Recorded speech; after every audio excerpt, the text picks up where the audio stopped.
Today, you can buy several tulips for a couple of dollars. In 1637, you could buy every house on your street for a couple of tulips. The year is 1637, right in the middle of the Dutch Golden Age. This is the era of names such as Rembrandt, Christian Huygens, and Johannes Vermeer. And even though it was in a golden age, the Dutch Republic was a new country, founded only half a century ago when it revolted against the Spanish Empire and started the 80 Years' War. This golden age was spurred in a large part due to the Dutch Republic's invention of early capitalism. And it is here, in Amsterdam, that the first company was founded, the first stock exchange created, and as we will see over the course of this series, it's the place where the first financial bubble burst. This is the story of tulip mania. But what even is a financial bubble? For us economic nerds, this is easy to understand. For the rest of you, here is a short example. Let's say you have a Bitcoin, and that Bitcoin costed you $100. A little later, you sell that Bitcoin for $150, earning you a profit of $50. That evening, you meet with your friends and you tell them all about how you just made $50 with Bitcoin. Your friends, of course, want the same profit, so they buy a bunch of Bitcoins, hoping to sell it later at an even higher price. After a week, they sell each of their Bitcoin for $200. And then new people come in to buy Bitcoin, hearing of all this profit being made. Over time, more and more people come in. Each person is betting they will be able to sell at a higher price to the next person. But eventually, you run out of buyers. You run out of the next person. And then the price goes down. It crashes. This is an economic bubble. And like all bubbles, they must eventually burst. Tulips originally came from Persia and traveled via the Ottoman trade to Western Europe in the 16th century.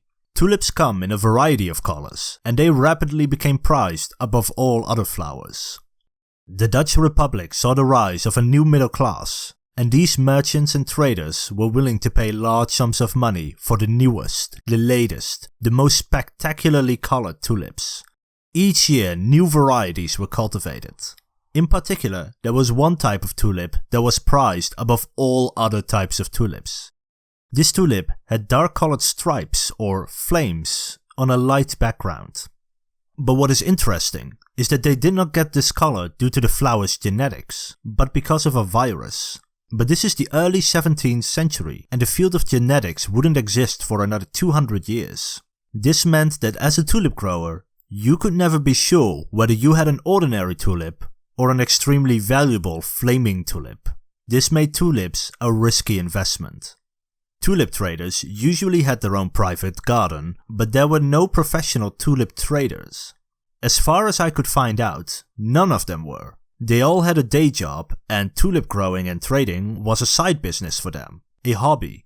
These men belonged to a new middle class, which was just forming in the Dutch Republic, thanks to the Dutch East India Company and the vast wealth it brought with it. But just because tulips were a hobby didn't mean they were amateurs. In fact, these men knew a lot about this plant, and growing the best one was a serious hobby, not just a casual one. And by the 1620s, a beautiful new flower had emerged. The Semper Augustus. God, don't you just love that name? Anyway, the Semper Augustus was owned by one man, and he was crafty. He knew that if he sold the offspring of this tulip, it was only a matter of time before his customers would grow more, and then he would have competitors, meaning that he would have to lower his price to compete with competitors.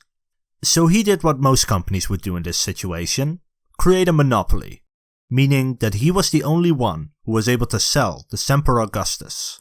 But how did he do it? Because if he sold his tulip, his customers would automatically be able to grow more of them. Well, he created a special kind of contract with very specific terms. First, you weren't even allowed to sell your tulip without the express permission of the original owner. And secondly, you weren't allowed to sell any of the offspring from the tulip bulb either. As you might imagine, many traders did not honor this contract, and many an angry merchant went to the Dutch notary office to file an official complaint. Records of these complaints can still be found in the archives of many Dutch cities to this day, and it is through these records that we know just how much tulips were worth during that time. Even though not all merchants honored the deal, most of them did. This way, he was assured that he could control how many of his precious Semper Augustus were being sold, and as a result, the price went up. By 1623, the price for a single Augustus Semper tulip bulb was worth 1,000 guilders. By the end of 1625, that price had risen to 3,000 guilders.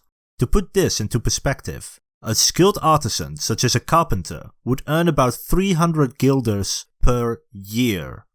So that meant that by 1625, a carpenter would have to work 10 whole years, not spend any of that on food or a house or anything, and then after 10 years he would finally be able to take all his money to a tulip trader and buy a single bulb.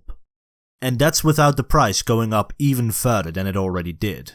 And to put this in modern day perspective, an average carpenter in the Netherlands earns about 30,000 euros per year, meaning this bulb would cost about 300,000 euros. 300,000 euros for a single bulb.